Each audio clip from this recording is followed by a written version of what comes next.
The college football playoffs now come down to 4 teams. Michigan, college football's winningest program. They haven't won a national championship since 1997. Is this finally the year in Ann Arbor? Washington, the last time they were national champions, they were led by a lefty. Now another southpaw seeks the summit.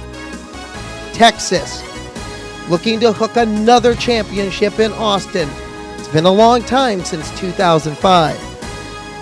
Alabama, the process has snuck into it and left the Seminoles in the cold. 4 teams, 4 dreams, 1 scorn. The Gridiron Girls break it down now.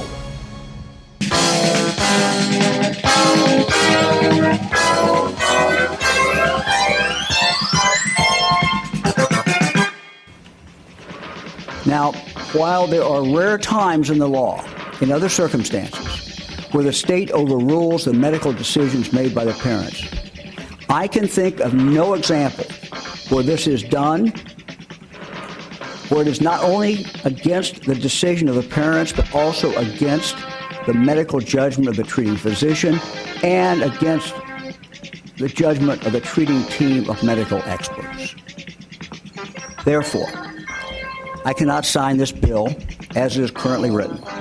HB 68, anti-trans legislation, vetoed. Some in Ohio are rejoicing. Oh, I'm so happy the Browns are going to the playoffs.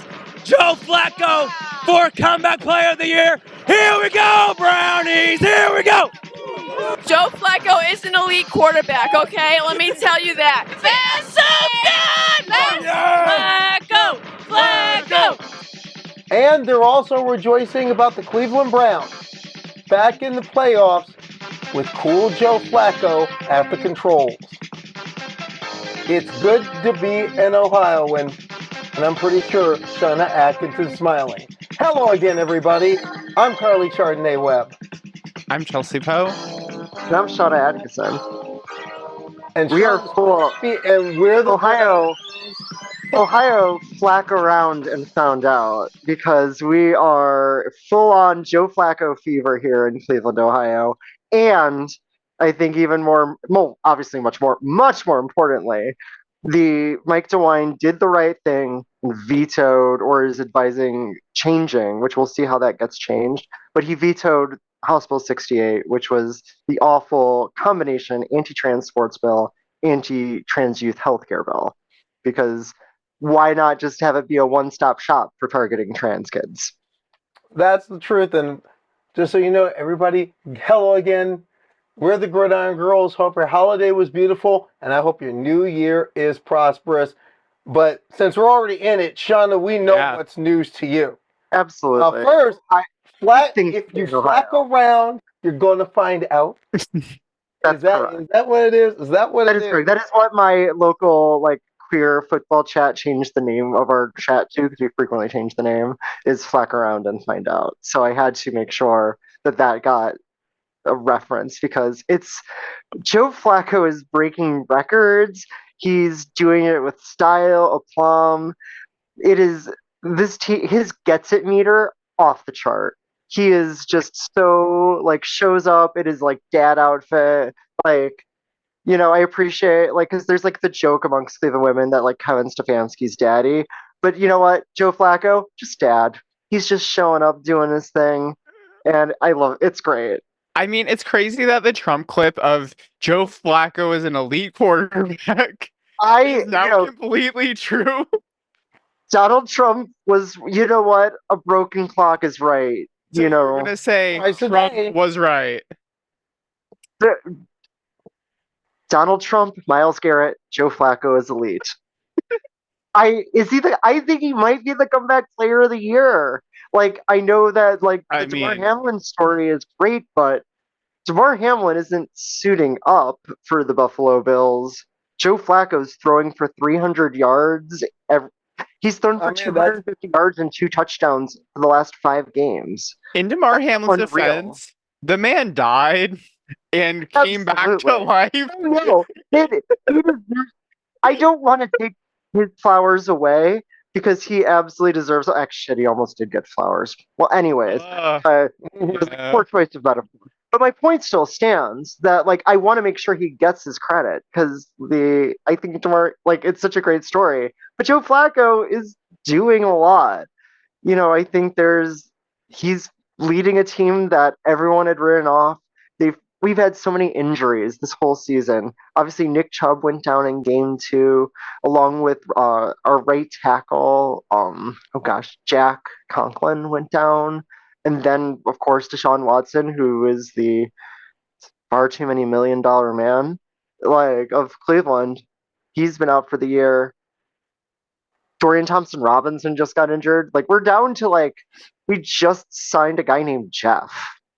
Like that's how no last name, just Jeff. Rumor has it there's been so many people hurt. Stump Mitchell may be in uniform. I mean, I love Stump Mitchell. What a great he was one of my. I love the look behind the scenes. Yeah. But I mean, the thing about Stump Mitchell, that beard. The first name Stump is terrific. Well, I mean, between that and our special teams coach, Alba Ventrone, which, by the way, I have to make a special call out to the Browns firing Mike Prefer, who, if you're listening to this, you're probably a queer football fan. And so as a queer, you might remember Mike Prefer famously wanted to put all of the gays on an island and nuke it, and former punter Chris Cluey butted heads with him. And then he was my special teams coach for the last several years and was fucking awful as a special teams coach. It's what I'm obviously offended as a queer person that he wants to put me on an island and nuke me, but as a football fan, I can't. If you're going to be that homophobic, at least coach your special teams to cover on a kickoff. But one thing I like about the Browns, I just want to talk about this for a minute. I want to talk about this beard. I want to talk about the beard. Holy shit. We got to talk about the stuff. What the fuck? That is a beard of wisdom. There's a reason why our running backs have been I'm so glad he's a great coach. Like our assistant coaches are awesome. You know what it's giving? Remember the movie Castaway? Like right when he gets out, if they did a press conference with him right as he got back to the mainland and they're like, get in there. Wow. Oh, Mitchell. So yeah, go Cleveland. Oh, and also a shout out to our Cleveland Cavaliers. The lineup of the power of friendship, which is what they're calling because we have so many injuries there. It's this really bullshit lineup with a undrafted rookie Craig Porter Jr. who's just absolutely killing it. Is an he is getting almost 2 blocks a game and he's a 6'2" point guard. It's great. So yeah, it's going well in Cleveland. If they could just stop being injured. I appreciate that Karleigh just saw that I had put on a rundown. Karleigh is basic ? And so I just think that I just want to bring note that our pre-show discussion is Karleigh basic? Yes. You have a favorite Taylor Swift album? Yes. I have a favorite Taylor Swift song right now. Exactly. And that proves our point. And at my voice lessons, I'm learning how to sing it. So, would you say that your favorite Taylor Swift song has changed multiple times? Yeah, I could say that. Well, exactly. Well, we'll get to that. Chelsea, what news do you? I have COVID. Yeah, I caught it during a family holiday thing. Was this your first one? Third. The first time I got it was bad. Second time I got it last Thanksgiving. It was picking up family from the airport and them having it, and this time was right now. I'm giving you the side eye right now. You're getting it 3 times. Yeah. So the first one the first one was really bad. I caught it on a last minute porn shoot. Probably shouldn't have taken that gig, obviously. This time was, picking up. So we did a family get together, played board games all night. As soon as we got home, the person I was sitting next to, it's like, oh yeah, my coworker just said they had COVID. I should test right now. And now both my partner and myself have COVID. So trying to work through it. It's everyone mask up. Even if you're around family, I think there's a very big assumption now that's like, okay, if I'm going to a big public space like an event or a sporting event, yeah, I'm gonna wear a mask. But yeah, get vaccinated. I got vaccinated recently. Did it right before my public disgrace scene because I'm like, I'm probably gonna catch it here. I did not. I mean, you're traveling all over, and like I feel Yeah. the same way as like I'm, be it in gyms, be it at shows. Like This is just why as I'm the- not. And this is why I'm hard pressed to get on the plane. Well, No, see, and- the thing is, I it think a lot never of people happened. a plane is a must mask place for Yeah, me. for sure. Like because I feel like you're in such a tight and packed space with Yes. so much recycled air. It gives me the peace of mind. It gives my partners a peace of mind to kind of just be like, all right, I'm okay. That's the one place where I feel I've never stopped masking, just as an intro, but Yeah, but it's out there though. like both of my in-laws and my in-loves parents both got COVID in the last like week. Like, Yeah, I mean, I think we forget about it. going around right now. Yeah, definitely is. So, any family events, New Year's Eve stuff, wear a mask, be vaccinated. Just be aware it's still out there. Act a fool. I mean, I was acting a fool. I was just playing some trivia games. So there were some questions on it where it's like, name 3 Pac-12 teams. No one else could do it. Guess who could? Name 3 Big East teams. I got this shit. Yeah, but I destroyed trivia. Destroyed. I'm curious. What 3 Big East teams did you name? St. John's, Georgetown, and Syracuse. Okay.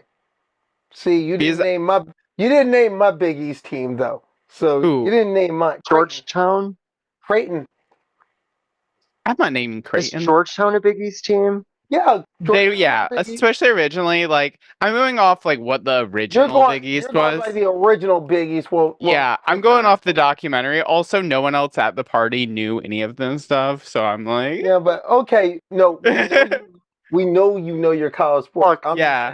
As the person who's always like, when sports comes up, you're like, okay, everyone looks to me for like, Yeah. okay, that's not. Like, like we play like the trivia pursuit online on like our on the Xbox, and it's like the sports like wedge, and everyone's like, skip, because Shauna's just gonna get it. I'm like, okay. Yeah. That's how it is. Where especially like, with my, Jeopardy on like PS5. Yeah. The NFL quarterback section, they're like, okay, it's not even worth attempting. Just let Chelsea clear it out. I want to say though, getting COVID in 2023 feels very throwback. Like, if I was like, hey, I found this new game, it's called Angry Birds. Or I'm just like, there was a time where kickers kicked barefoot. It was crazy. I'm really into that now. Feels a little out of vogue, honestly. It does, yeah. But not very hip of you. No, also, I'm glad it's more mild. It seems like this I am glad too. And also, a milder strain. That is very good. Like, honestly, like, like as far as like both, we were able to spend time with like my girlfriend's parents for the holidays, and I was very grateful for that. I'm telling you right now, I've got a vaccination scheduled. So in January, I'm going to be vaccinated because it's going to be full tilt, pedal to the metal, getting ready for a football season for me that's starting. I want to get vaccinated before going to Vegas. Is my plan. Yeah, that's a good idea. I'm sure Vegas is gonna have it around. Hopefully, I'll get it again. I mean, honestly, that's where I was, very lucky last year that I thought the same. That I was like, well, this is it is what it is. But I, walked into a club but it's those special occasions where you're like, well, this is you were when you're willing to up your risk calculus and all that. Because at the end of the day, that's, I think, where it's like so much in society that we're asked to, where we have to always be assessing these things and it's a lot to always have that pressure on you.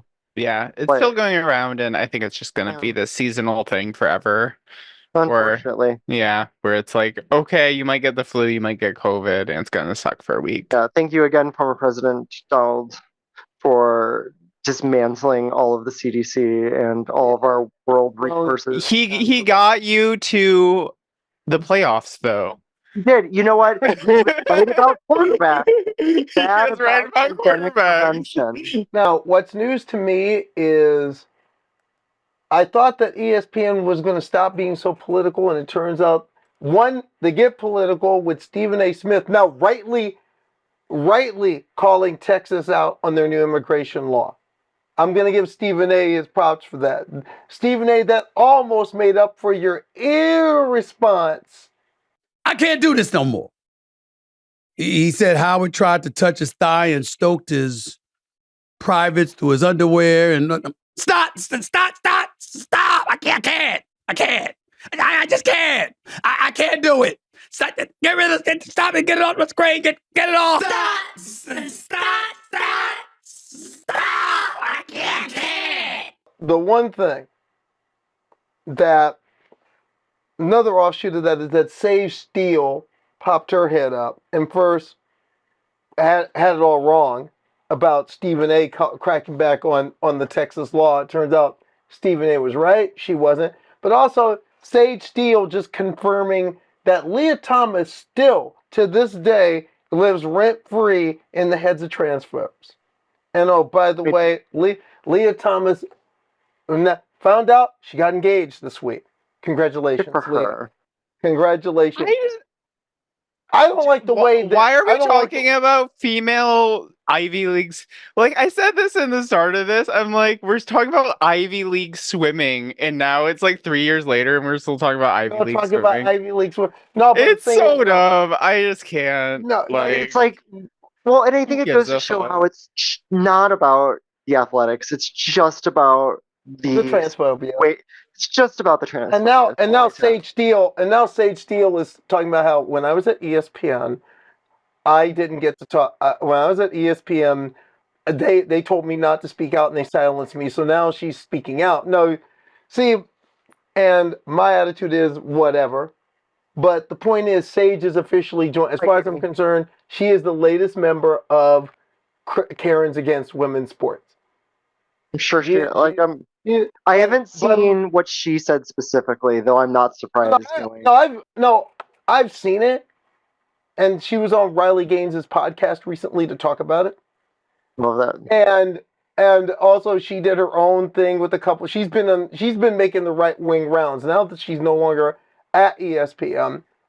I mean, there's so much money there. Like, I can see why a lot of people get into this shit. Because, ultimately, I feel like a lot of people get into the entertainment industry because they're like, well, I need to make money and I need to advance my career. And they the amount of money to go against your self-interest and to do so publicly. Money provides. The money provides. Mm-hmm. I mean, it's there. Like, aren't there always, I think I recently heard of someone who was, in the public eye for a while, got their money, and then disappeared right the fuck off because that was all they were because at the end of the day, it is a grift. Yeah.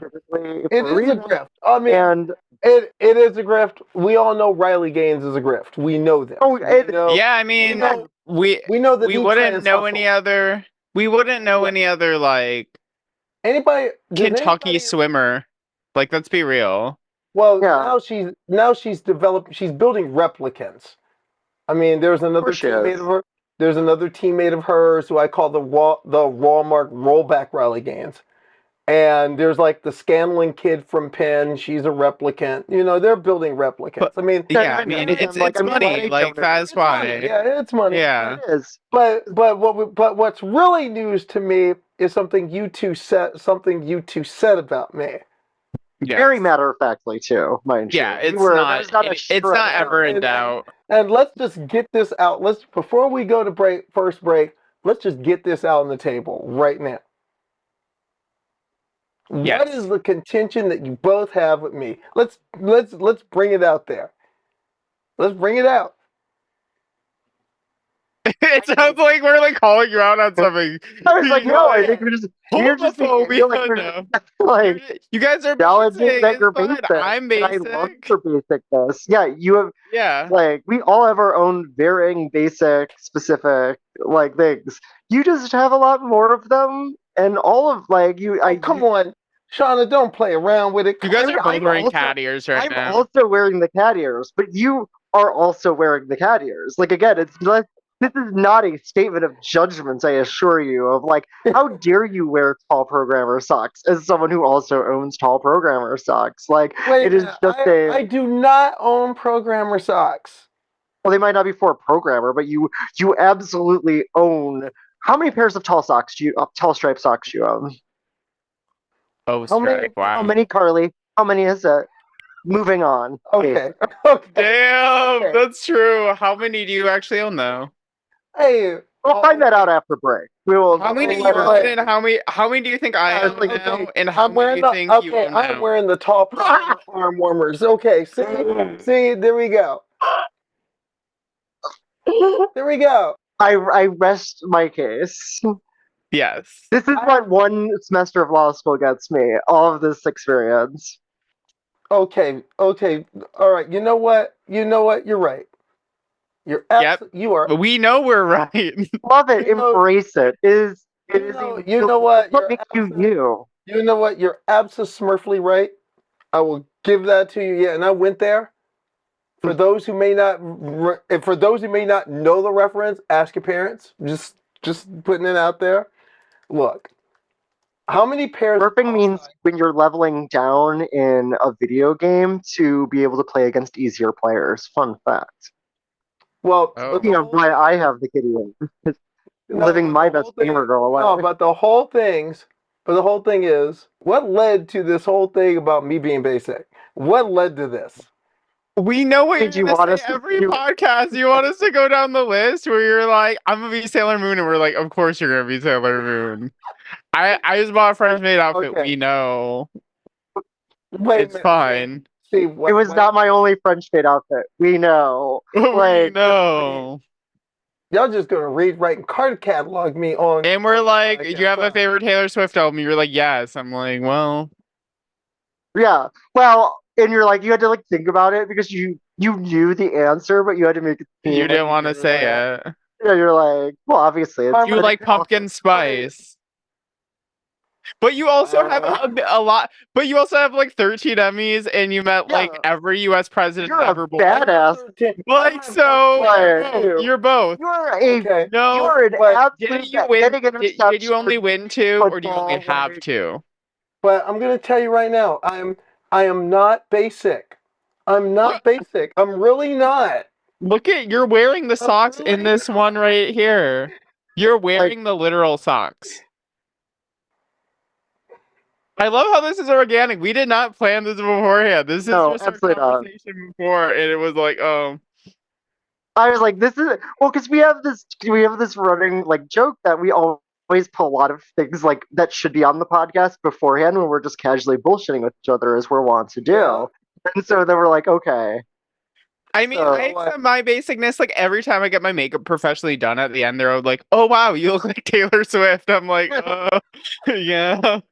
Karma is my two co-hosts coming out to bust on me. This is an example. Yeah.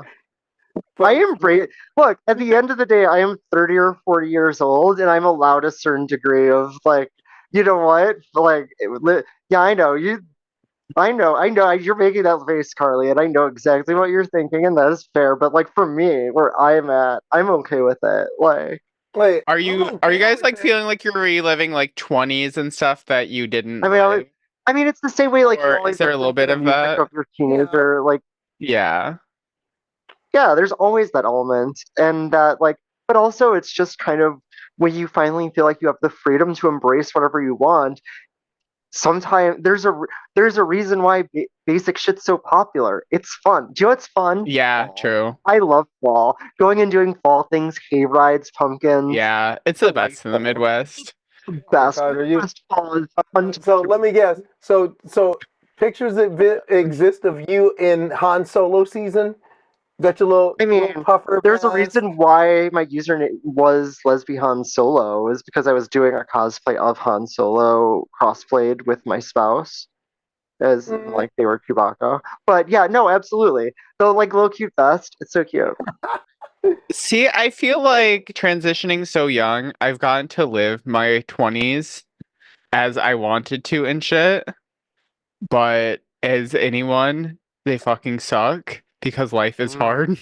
So now I just feel like I'm 45 years old, despite only being in my 30s, because of the pandemic, and it's been fucking years. It's been But I think fucking we're, years. the reverse dog years. It's the vampire years. Yeah, it's the vampire years. They roll it back.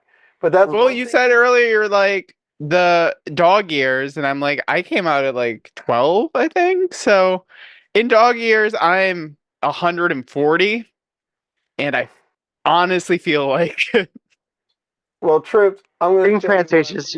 Yeah, it ages your if soul. nothing else, this is a fun opening way to start our closing show of 2023. When we come back to the Gridiron Girls, we are going to talk. Next is the football segment. We're going to talk about our fantasy league playoffs, but also, you know what's kicking off. You know what's happening on New Year's Day? College football playoffs. We're gonna build it up. We're gonna break it down, and more on Joe Flacco. I'm Karleigh. She's Chelsea. She's Shauna. We're the Gridiron Girls. Stay with us. We not only show highlights, we show our own highlights. And Shauna, a couple weeks ago, you were out there just killing it. So let's take a look at Shauna killing it. Because after all, I'll set the stage. So this is the he's the Terminator, y'all. That's the T-800. Early on this game, is our elimination match against Snatch, who ended up finishing second in the tournament. And I have to admit, early on, I got baited into going for that ball. I was just like a mental error. I knew I was wrong. But now there's this thing. I mean, she just threw down on you. She rushed on you. But that was a great play. Like, this team was so tough. But Sydney, that next game, look at this. Their left corner had my number all day. Even though you got her on this one. We traded. Yeah, that was a good trade. And then, of course, you got a little bit of revenge. Because here, you got a little bit of revenge. Because you remember this. You remember that 99. You know what she done did. And then here it is. She tried to do the same thing, and you was like, that left hand was too lethal. And we like that so much. Let's see that again in slow motion. You just pulled it out like Tron. And then later on, you got that intimidation stance going and makes the catch. And later, brought your player back in, helping the team out. Then later that same match, it was 5 against 1. And in this case, it was your teammate. And closing it out. It was just a great catch, too. I was so happy for her when she made that. That was awesome. I mean, that was really cool. Shauna, you kill it. I mean, you kill it. But that's the thing. I mean, you've really taken to dodgeball. You've taken to it. And I love it. What is it about this sport? What is it about strategy? I love that there are so many of those plays, and you can see because I feel like there's so much if-then statements in dodgeball. Like, okay, well, if that person does that, well, then I'm going to do this. And like that's why I really like what I like about playing corner, especially because you're so much in that like counter mode. And so I was like, all right, I knew that they were going to get there, and I'm like, I need to make my throw, and then they need to make theirs. And so like obviously like that team did, because they were incredibly talented. Like they were such a good team, and they were fun to play against. How did you know Shauna was so good in dodgeball? Because you saw it right here, and the fun doesn't stop. Coming soon. Our new evolution in this podcast, transition defense. It's going to be great. It's going to be wonderful. Now, before we start talking a little bit of football, just want to clear the air about something important. Just want to clear the air real quick. You see, there's been a lot of talk about basic. A lot of talk about being basic. A lot of things. And I just want to let you all know. I just want to let the public know that not basic.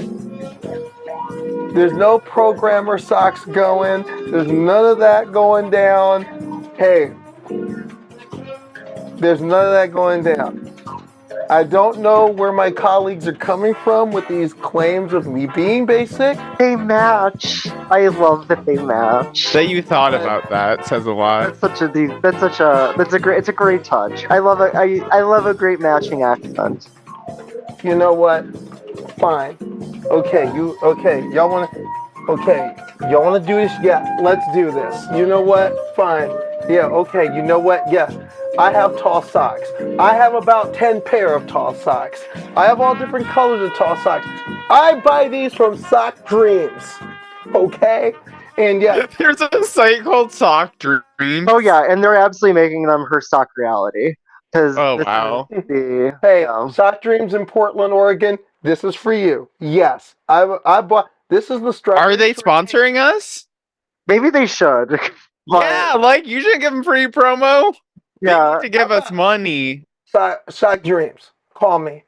Remember, strawberry shortcake Sock Dreams. Yes, I have that and the Neapolitan set. Hashtag just saying. Sock Dreams, give us a small loan of $1 million.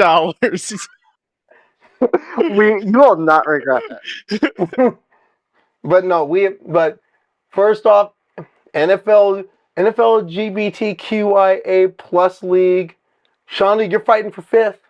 I am. I'm like, you know what? I will take finishing, the battle for the just not in the playoffs bowl. I am okay with that as I go up against Jummy Stewart this week. Which is a weird name. But you know what? I'm here for it. A Quarter Throws and Runs has had a good season, even if I always bench Puka Nacua, and I never should bench him.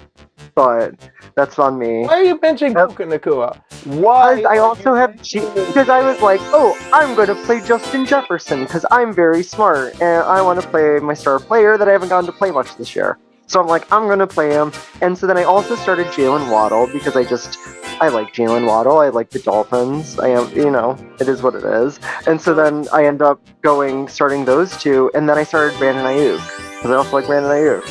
Can the NFL season just be over? It's so long.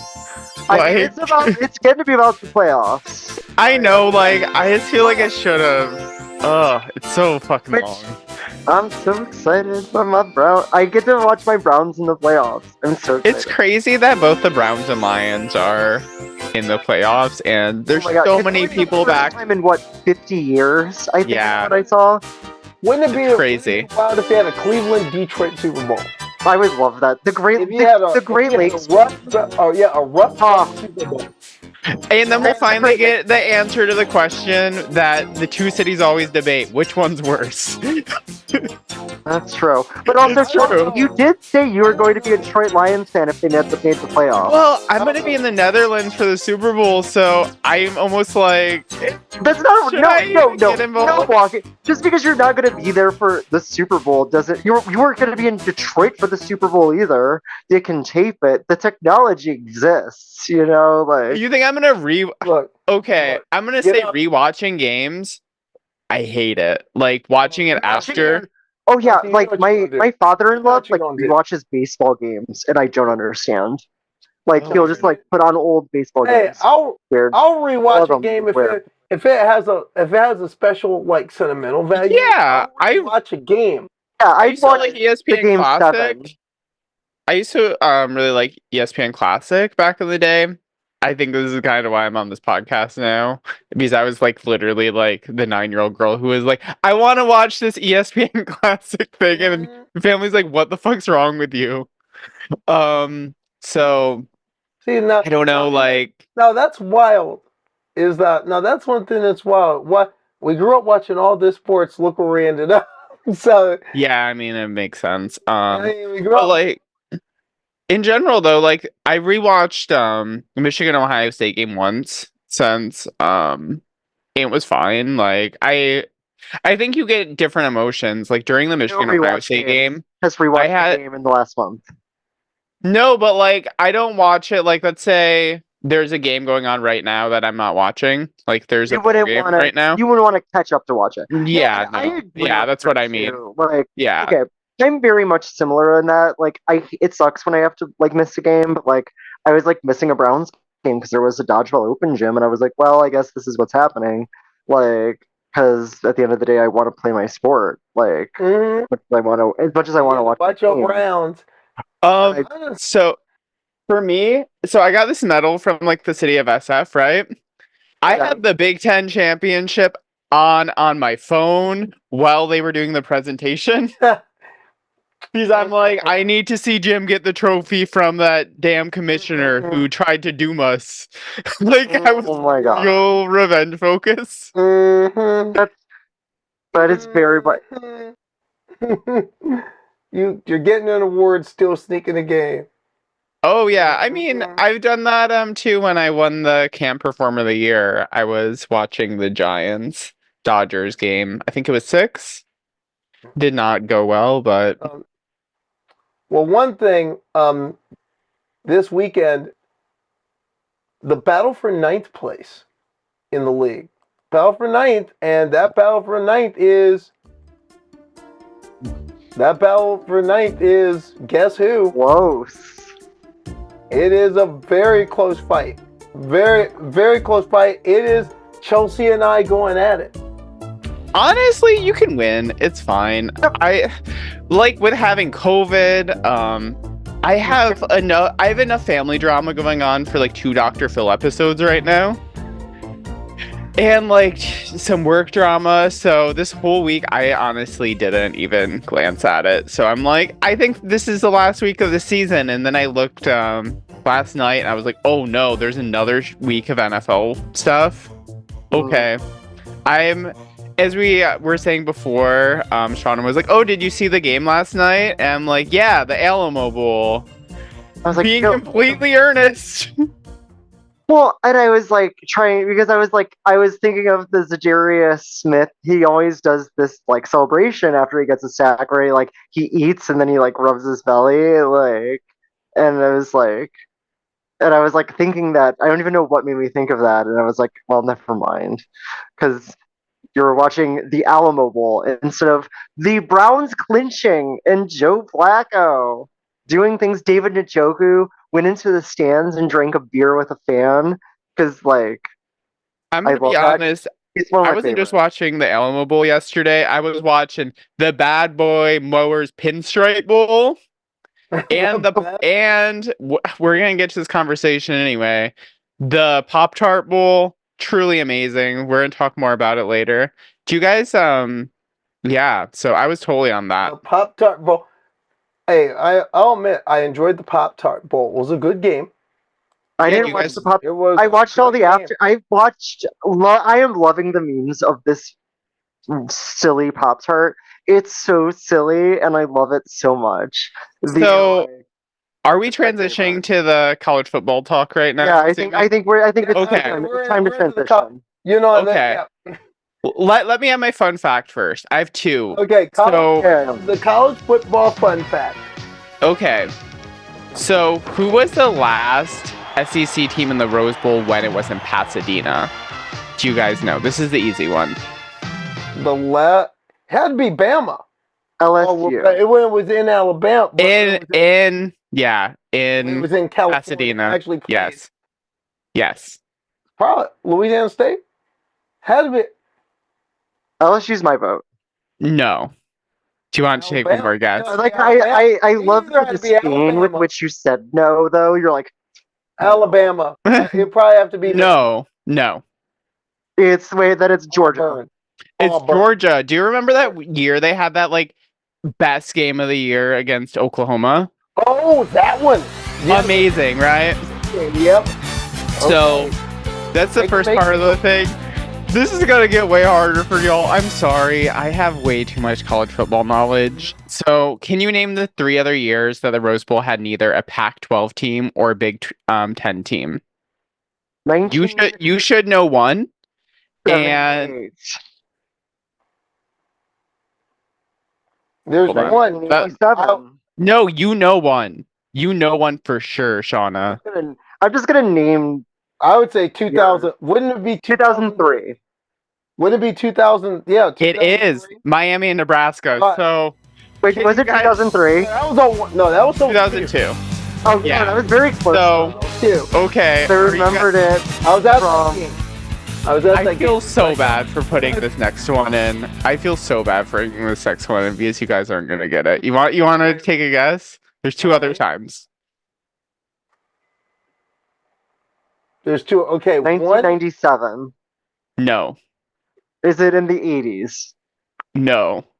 70s? No, it's probably. It's in the early part of the 1900s. Probably What 1916. is the answer, Chelsea? Okay, what is it? so it's the 2 years during World War One. Oh, okay. Obviously, so it wasn't even I am like so bad at it wasn't dates. even the academies. Oh. So it was a U.S. Marine base in 1919 playing a U.S. Navy base, and then in it's either 1918 or 1920. During World War I. It was I could see it. yeah. The U.S. Marine Corps base played a U.S. Army base in the Rose Bowl. So those are the only two other times it's ever happened, other than Nebraska and Miami and Oklahoma and Georgia. I'm sorry for this depth of knowledge. It's a real disease.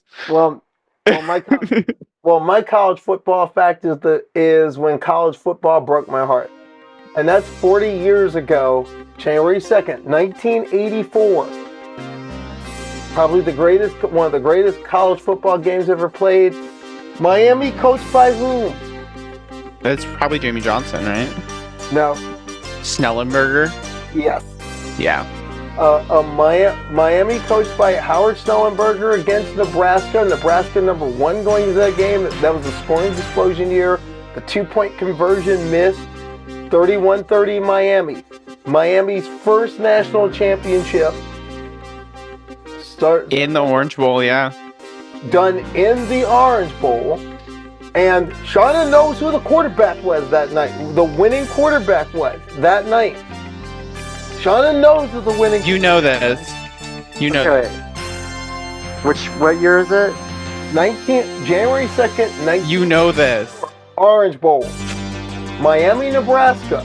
Who was the winning? You know this. Night. Bernie Kosar. Yes, Yep. it was. What year school was he in? He was in, like, sophomore or junior? Freshman. No shit. Oh wow, really? Freshman. Now, this weekend, 4 teams trying to move forward. College football playoff. Alas, this is what we paid our money to see. I didn't pay anything, so that's Well, good. let's just kick around. Michigan, Alabama. Who you got and why? Bama's probably gonna win. Everything we've learned in the history of college football for the last 20 years, the SEC is always better than every other conference. It's probably gonna happen. Like, let's be real. Oh no, I have D&D during the game. Crap. Why on New Year's Day are you doing that? What? I personally think Alabama will win that game. I think Alabama's gonna. Yeah. Like, I'm gonna say Michigan wins. It will be close. I'm gonna say Michigan wins. Michigan. I don't. If Michigan loses, it's not going to be close. It's going to be really fucking bad, and I'm going to be really not having a fun time. I think it's gonna be a close game, and I think Michigan's going to win. Or Michigan. If they do, that's great. But like, it's just like all the knowledge of college football I have. Like, obviously, I want Michigan to win. Huge Michigan fan since birth, literally. Like, but everything we've learned about college football for the last 20 years, of course, it's going to be the SEC team. The SEC team always wins. It's hard to beat the process. But I will say this, though. The key, to me, the big question for Michigan in that game is what kind of game McCarthy has. Because if JJ plays lights out, especially, and I think JJ's going to have to use his speed a little bit more than he's had to this season. I think they need to really utilize Alex Orji just to have kind of a different speed. And you've seen them do that a few times already. Right. They did against Ohio State. Bring in the sprint quarterback, change of pace. Mm-hmm. But because there's one thing you can do against Alabama. You can run against them. Yeah, I mean, run against them. Georgia. We'll see. You can run against them. I think Alabama will win that. I say it's going to be like 28-20, but I think Michigan will stay in it. I think one of the biggest keys for Michigan, they'll keep them in, is they'll win the turnover fight. I think they'll get 3 turnovers off of Alabama. I think they'll be able to get to Milroe. I think Donovan Edwards needs to have a big game. I think he needs to have the sort of game he had against Ohio State last year. We need to see him rip off like 2 long touchdown runs. Like, they just really need to get it going. It is just like Alabama's so consistently always so good. And I don't feel good going against Milroe. I think Michigan struggles against quarterbacks who can run, and I've seen it time and time again. I feel way more confident about Michigan's defense than offense for this game, though. That's why I think I still see an Alabama win. I just don't think it's going to be a blowout win. Washington against Texas. Washington's already pulling they're not respecting this card. I want to see what I'm going to go Washington. I want to see Washington win. I think Michael Penix is gonna probably win the game for them. I think that's the best player Texas. in the game. Well, and I think that's something too. I think whoever comes out of the 1-4 seed is going to win the national championship. Yes, 100%. That's actually my. I'm going to go on and say that. I don't because I'll say this: if Texas plays Alabama, Texas will beat Alabama. I don't think so. Okay. I think Bama got better. But here's the problem: I don't think Texas can beat Washington. And I don't think so. And the biggest key for Texas in that game, it's going to come down. Texas has, like, a lot of people believe that Texas has a pretty good defense, but Washington has a damn good defense. And they do. Washington stealthy has got a defense. And I think that they can keep Quinn Ewers off. I think that they can keep him off balance. On the other side, the biggest key for Texas is you've got to get in on Penix a lot. And when you have a chance to put him on the ground, you've got to do it.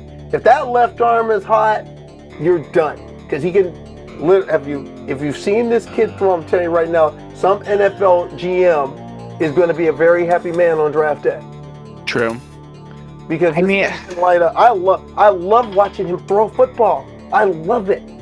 I still think he should have won the Heisman. Like, I think he is the player of the year. So, can we talk about the Fun Bowl games now that we've talked about the serious dumb shit? So are we? So we're saying Alabama, Washington is the consensus pick here. I wanted to be Michigan. I think it's going to be Michigan, Washington, and Michigan. I would love that. I'm going to go. Well, I'm going Washington, Alabama. Okay, now, I'll see. The Fun Bowl. The Fun Bowls. All right. Let's talk about the granddaddy of them all, the Pop-Tart Bowl. Yep. I'm disappointed. Are you disappointed? I'm not disappointed with the imagery that has come out of it. But I am disappointed with. I thought he was going to be like on the field, and you're going to have like players like fake biting him. And I wanted that. So I'm disappointed that I didn't get that. I love the Pop-Tarts energy, great energy, but I wanted the whole original mascot uniform to be edible, him walking around the whole day with it. And then for the end of the game, like the Paul Bunyan axe situation, the whole team runs over there. And instead of grabbing the axe, you just start biting. Just start biting that mascot. Yeah, no. I think then he's like laying there, and I think that's absolutely what I wanted. I think we needed to. I think it was not dystopian enough. I think we needed to make it more dystopian. I think that would have really. How dystopian did you want it to be? I'm just wondering. More. I think you're hearing it. Yeah, clearly. That's what I wanted. We want this man or woman or person to get bites taken out of them. So. You signed up. You should wear chainmail underneath, if anything, honestly, because then you can't bite through that. Yeah, no, I think that's absolutely what you do. Is you wear chainmail underneath. So this is what. So it's like the cutting knife glove, like a body credit of that. But give a little credit. This was some good showmanship. It is. Also, they should have the grape Pop-Tart, honestly, because Kansas State won. They should have the Pop-Tart varied by which team won. So it could have been Cherry for NC State. It could have been a Cherry thing, like, yeah, it could have been. Or it could have been like... Yeah, I just think they need to get... Yeah, great. If they just brought it back. I want a person to be in the suit.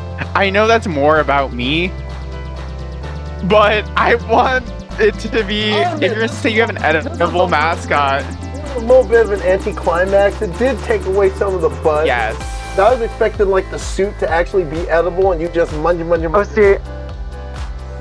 But the buzz has been everywhere. I've seen so many Pop-Tarts. Like, I feel like they won the marketing. Like, they made things so weird. And I think, because at the end of the day, people like Pop-Tarts. No one likes mayo. Like, even, like mayo is a very divisive food stuff. Pop-Tarts pretty universally loved. And it just was like, you know what? I do want a Pop-Tart. Good on you. Good on you, marketing. Why doesn't the Cheez-It Bowl do more of this, honestly? We have a Cheez-It Bowl. I think you're going to... I hope that is the development, is that next year they just get weirder. Like, they get real weird with it, and, like, they're already real weird with it, but, like, just go even further. I think that's the answer. One thing I do want to get to real quick before we head out, because we got to talk about a little NFL. Because, playoff race is bound. But one thing, Thursday night, a certain man got it done. But afterwards... How about Joe Flacco with the fans? Is he the man in Cleveland right now? Is he the man? Yeah, he has been beloved. I think, honestly, seeing how we have this amazing... This team is so likable, except for that one fucking guy. And I'm really loving that Joe Flacco is making him a memory. And it's like, and he's been so, like, he's the opposite. He's just been likable. He's just throwing for yards and touchdowns. He's tough. He's the grizzled veteran. It's great. Just imagine when we started this podcast this year, if you would have told both of us, both our teams would be in the playoffs this year. And with Joe Flacco at the helm, you generally, but me, while quarterbacked by by 38-year-old Joe Flacco, like, with his, like, cadre of children who are all wearing Browns jerseys, and it's the best. Like, I love that they're all like, nope, we're Browns fans now. Like, well, I'm glad not one of those kids. Here's how I feel, because my team is still in the playoff race. But I'll say this: I would trade a Steelers playoff berth to see Joe Flacco have another shot at the Super Bowl. I would also do that. I would, and I'll say this right now: if the Browns get to the Super Bowl, I will root for the Browns. Whoa! I will get a Joe Flacco jersey if the Browns make it to the AFC Championship. I'll say it right now. I will get brown and orange. Maybe. I'll say it right now. I will get brown and orange programmer socks. Okay. Oh yeah, like a whole ensemble. Actually, is that the bet for if the Steelers don't make the playoffs and the Browns do, you have the Browns ensemble on a podcast? I will rock. Okay. I will rock Browns I will get them because Sock Dreams does have them. I have to say, the white Browns uniforms are really nice. I really like them. They're pretty sharp. The Browns always have a very classic look. It's always been very classic. I really want them to bring back the orange pants. I want brown jersey, orange pants so bad. I think it's just so fall. It's like, I think that's the perfect, like, complement to the all white jersey. Like, yeah, see, I'll say this: I like the all white jersey except for the helmet. Oh, I like it. Yeah. Don't mess with I agree. I think they keep the jersey and add the classic helmet. Well, but anyway, when we come back, we're going to look at our images of the year, our hopes for 2024, and, well, our final call. But first, it's Kirby's Corner. Hey, Kirby, Happy New Year, buddy. Time for the corner. Oh, we gotta do the corner in 2024? Yeah, you do. Excuse me. Josie, what are you doing here? There's no dogs on Kirby's Corner. Well, this canine isn't feeling too fine about some of the things you say about dogs. You seem to do a lot of barking about dogs. I didn't know cats could bark. So, why are you barging in on my part of the podcast? Well, simply, Kirby. You see, it's like this. Since you've been trash talking about dogs, I'm putting the challenge down. I brought my football team with me. So, quit the meowing and let's get down. Let's play ball. Cat versus dog challenge. You got game or not? Okay, Josie, bring it. Well, first quarter, we got it going. My quarterback, Jack Russell Terrier, he's the ace. 44 yards to Golden Retriever, and 5 plays later, Dalmatian Tomlinson bashed it in from 3 yards out. 7-0, woof, dogs. Yeah, move it to the second quarter. See, the kicker, Catnip Everdeen, he doesn't miss. 7-3, and then we took the ball, got a fumble, then DeAndre Scurry scored on the option, and it's 10-7 Cats. Meow. Oh, did I tell you we got the ball back just for halftime? Catnip Everdeen, 49 yards, 13-10 at half. Oops. I guess you dogs don't have enough bite for this. Oh, whatever. Second half, we get things back in order. No you don't, because we scored again. You know my quarterback, left-hander from Hawaii, named Tuna Tender Vittles? He can only throw it, he can run it, and he ran it all over you. Look at that. 34 yards, right down the sidelines. You ain't gonna get him. 20-10 Cats. We're up 2 scores. What you got? Oh, so Kitty's got claws. That's alright. Got the ball next possession. Jack Russell Terrier again. This time to Golden Retriever. 75 yards. Give us 6. It's 2017. We're still in this thing. Oh, yeah, whatever, dog breath. We took it back and we marched it down again. Got a lot of big plays. You see, Tuna Tender Vittles.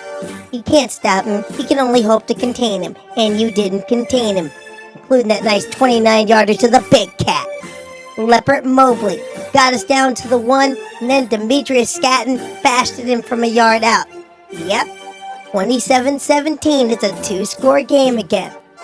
What are you gonna do now? Well, it's fourth quarter. What can I do? Oh, Terrier, 41 yards to Clint Beagle. Oh yeah, Clint Beagle. We got some dogs that can make some catches. Then 4 plays later, Terrier to Beagle again. Touchdown. It's 27-24. We're nipping at your heels, kitty. What are you gonna do when the dogs run down on you? Really? Josie? That the best you got? You know what we did? Black Cats came out.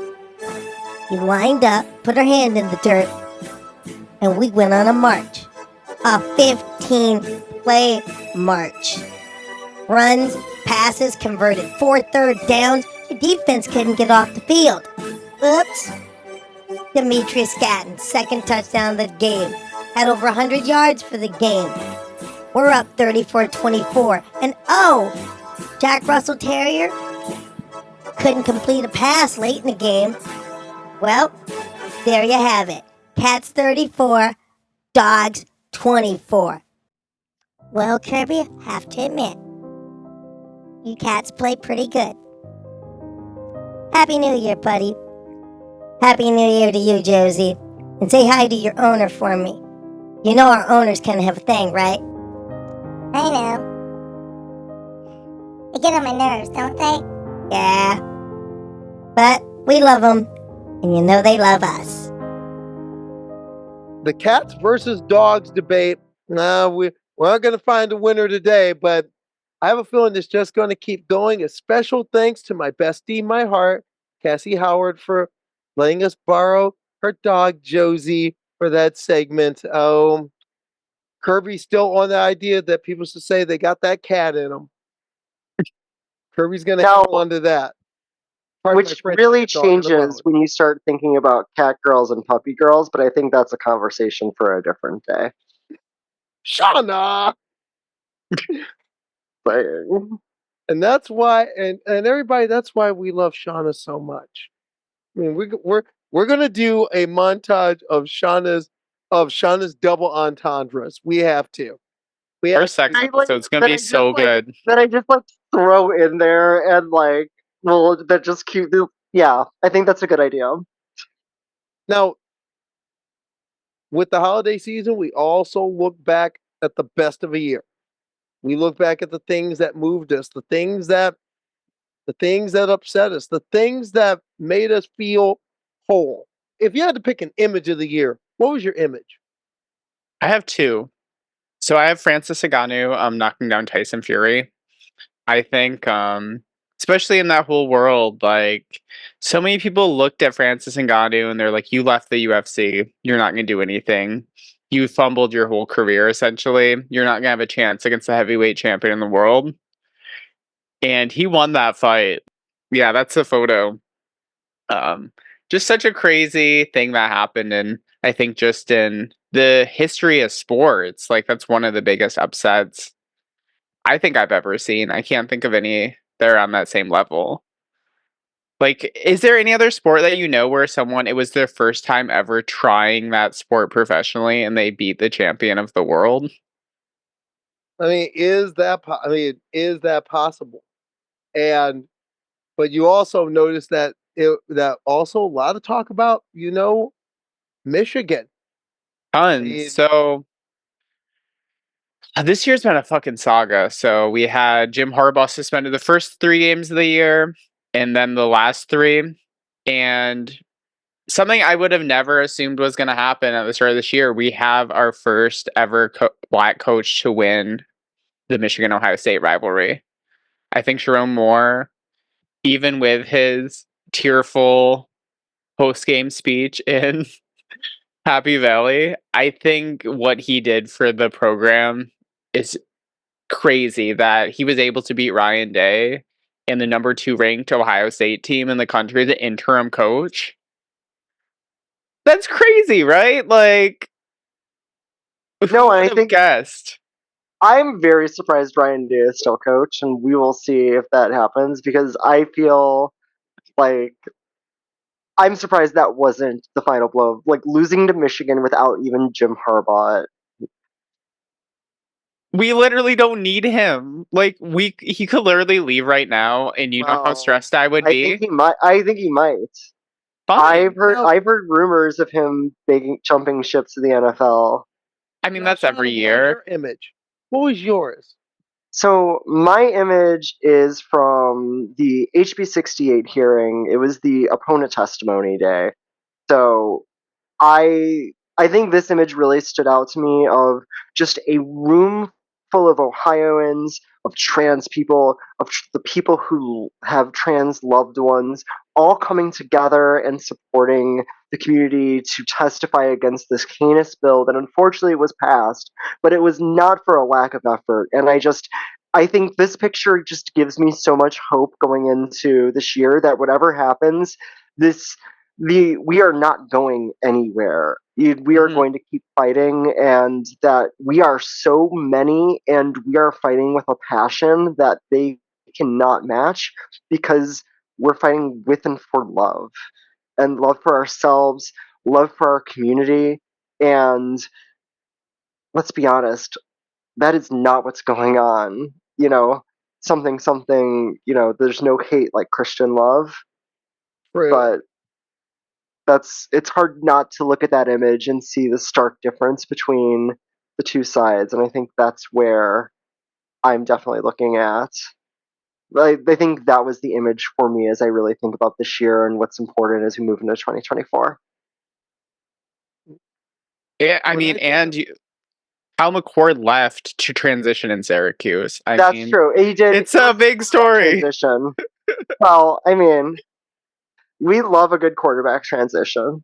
For me, the image of the year was similar in line with Sean with the image you had, and that was back around February, and my image was Zoe Zephyr,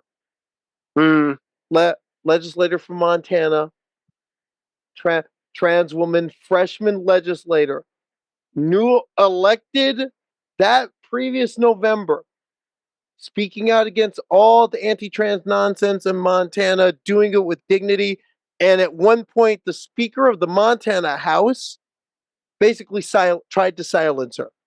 They tried to silence her. They tried to demean her. They wouldn't let her in the chambers. They had her at one point working from a bench outside in the hall. And at one point, a group of Karens, one of whom was the mother of said Speaker of the Montana House, decided to hog up the bench so that Zoe couldn't do her job. But Representative Zephyr would not be denied. This picture shows that definitively. They wanted her to bow. They wanted to take her and drag her carcass across the main street of Helena. And she didn't let her. And not only did she not let them do it, she faced them down. She faced them down. And this photo here tells the story. Eyes straight ahead, jaw firmly set, unbowed. Unbowed. All-Karleigh first team. No question. Okay. None at all. Are we going through? Oh no. Are we gonna do the our all American teams of the year, or are we doing? Well, and I might. Okay, yeah, we'll do that and then come back to Our best and worst. Gridiron Girls teams. Okay. Well, and in this case, Karleigh. I mentioned it. I'm going to go ahead. Right out of the gate. Zoe Zephyr and her fiance Aaron Reed, both of them are all-Karleigh team. All right. No question. I mean, Zoe alone for the courage and for the integrity shown in the face of those openly trying to embarrass her. The Montana Republican Party, you should be ashamed of yourselves for your conduct. And I hope that voters in Montana punish you for it in the elections to come. I hope they punish you for it in 2024. But if they don't, just know this, Zoe Zephyr already did, because the good woman from Missoula spanked you and made you look stupid and feeble in front of an entire world. This story got picked up. Zoe got interviewed by television networks in 20 countries. That's how far this story went.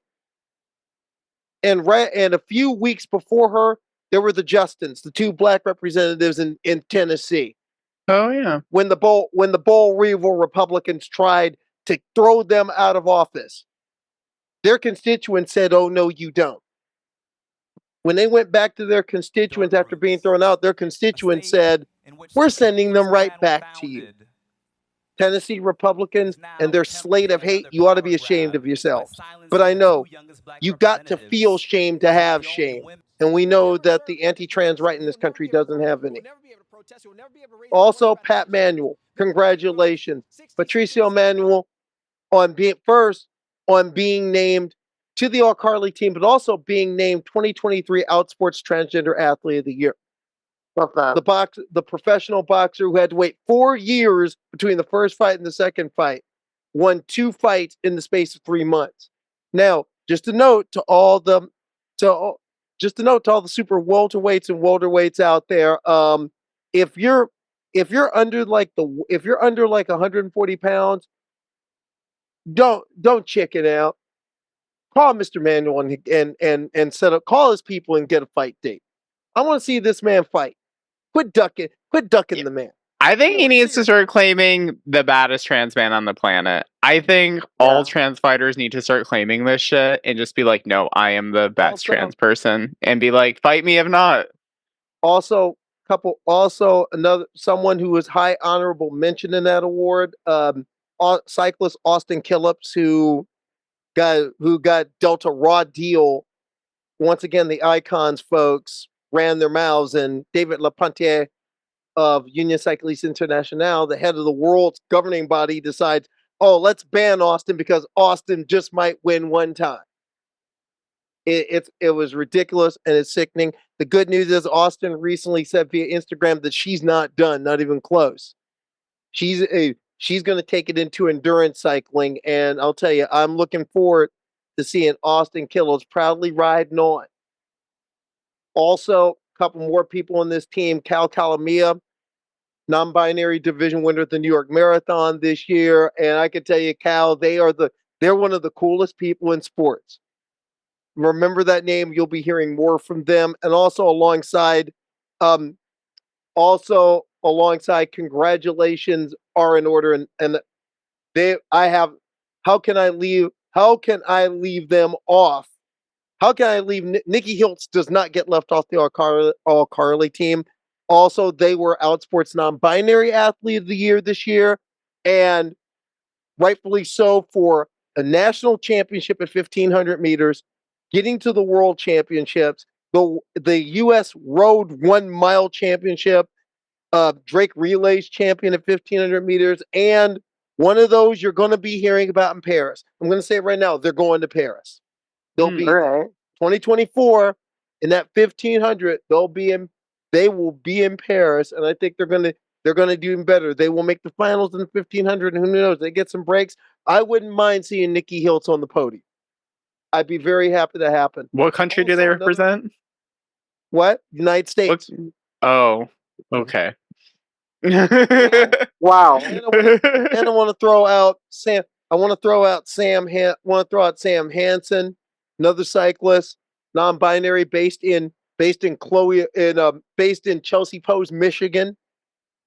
I mean, organizes a lot of the cyclocross and gravel scene up there, and organized a protest at the U.S. Cyclocross Nationals just 2 weeks ago. But the honorary captains of the All-Karleigh team, my teammates, my sisters, every member of Reapers Women's Football last year. Well, that's a lot of captains. All honorary captains. Thank you for embracing me. Thank you for accepting me, and thank you for letting me be a part of a dream. And that dream is not over, because we're getting back at it again in 2024. Practices have already started. Oh, by the way, if you want to play, leave a note in the comments, and I will get back to you, because we need players. Now I'm just wondering, who makes the All-Chelsea team? Okay, so I have a very good list. So we have Chloe Holiday, the Bama girl. My top is Bama, my bottoms are Roll Tide. She's really been a highlight of the podcast, honestly. Maybe we can even get her on. Like, that doesn't feel like that far of a get, you know? I feel like that's within our range. I don't know that she would do our podcast. I feel maybe. Maybe. Like, I think if, like...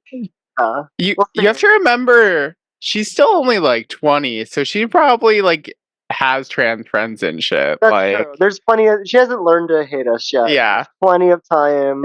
I'm gonna assume best on her. I haven't seen any content of her. That's true.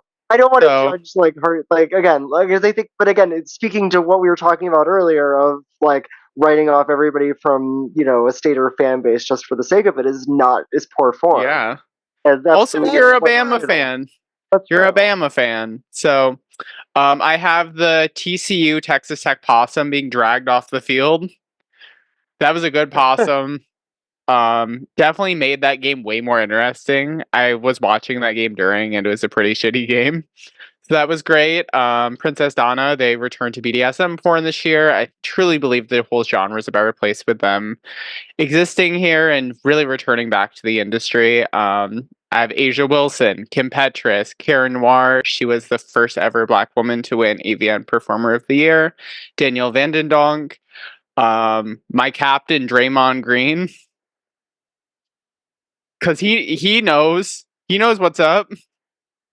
Raymond Green. He'll fight for his teammates. You would pick Draymond Green over Danielle Vandendonk? Danielle Vandendonk has punched not as many people as Draymond Green. I want a captain who's going to stand up for their teammates. I've only seen her punch two people ever. Cut Christy Lewis in half at the World Cup. Yeah, that's only one. So then I have Amanda Nunes, retired this year, had the most wholesome moment during her retirement, in the octagon with her whole family. Just like seeing lesbian families be represented, like that's so great. The one and only Connor Stallions, obviously, Bowen Yang, and then well, I mean, he's on the scout team, isn't he? Yeah. Wait, why? What do you have against Connor Stallions? I'm just saying he should. Why I don't know why I would think that you would best put him in the scout team, but I feel like that maybe what might suit his talents. I mean, I also just the chemistry of all these people together in a room. It's gonna be great. So then we have Bo and Yang, obviously killing on SNL, and then Francis Ngannou, the baddest man on the planet, who also I feel like would probably get along with everyone on this thing. So I feel like the only person who I don't think Draymond would try to fuck with Francis. I think he would be like, I understand. But also maybe on the opposite side where he's like, I'm gonna try to gouge your eyes out like he did with LeBron or James Harden. So I don't know. But I think it's a good team and I'll go into any game with I that. think it's a very interesting team. I think it's an interesting team. You even got a mascot by bringing in the possum.